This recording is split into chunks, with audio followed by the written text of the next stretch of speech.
You know what nobody ever talks about with motorcycles is how to set up your hand controls. I'm talking about your clutch lever and your front brake.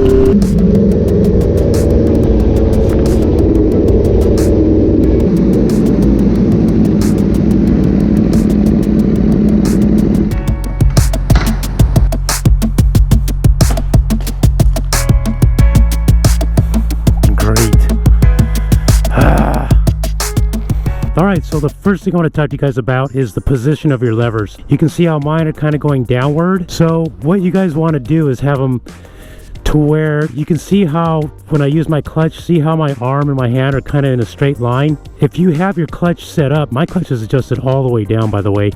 If you have it up here or up here, see how I get a bend in my wrist? Now that's putting all the energy in my wrist. Whether I'm braking, all my body weight's being pushed on the handle grips, you want that energy to go up your arm. So you want your hand and your arm to be as straight as possible when using your front brake and clutch. So you can see here how straight mine are, and then I'm just, you know, just working it like this. So it's really simple as that as far as adjusting the position of your front brake and your clutch. Alright, next thing I want to talk about is Freeplay. Now this is my clutch. See how it's got a little bit of Freeplay in it?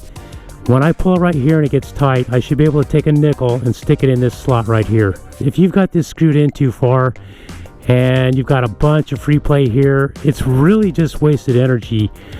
I like to have my controls, my clutch and my front brake, I like to have them both responsive, so when I go to grab it, things are happening right away. You can also see here that I'm using 2 fingers to do my clutch and 1 finger on my brake. If I don't need all my fingers on here to pull this in. I can just take these 2 fingers and just do this action right here, and it allows me to have 2 fingers on the handle grips, so you know I still have good control over the bike. Now I also have an adjustment here where I can adjust. See how it adjusts how close the lever is to the grip?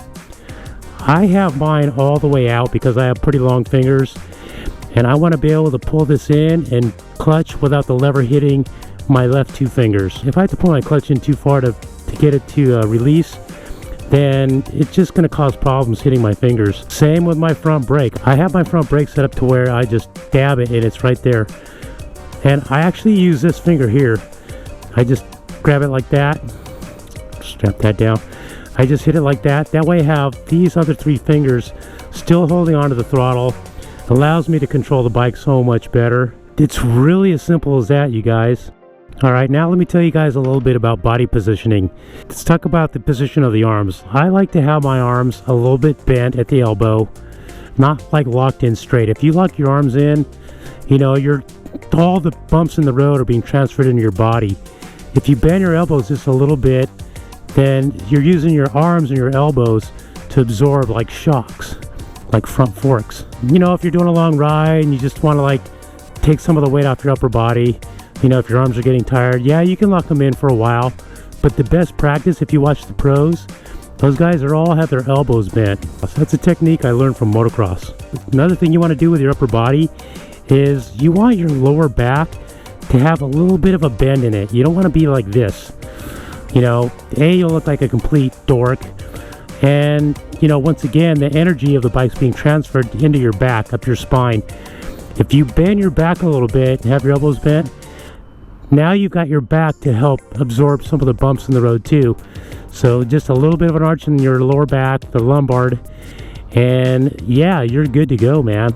It may take a little bit of getting used to, but once you do, you'll like it. Alright guys, hope that helped you out some. Thanks for taking the time to watch. Don't forget to like, comment, and most important, subscribe. And I will see you guys next Monday.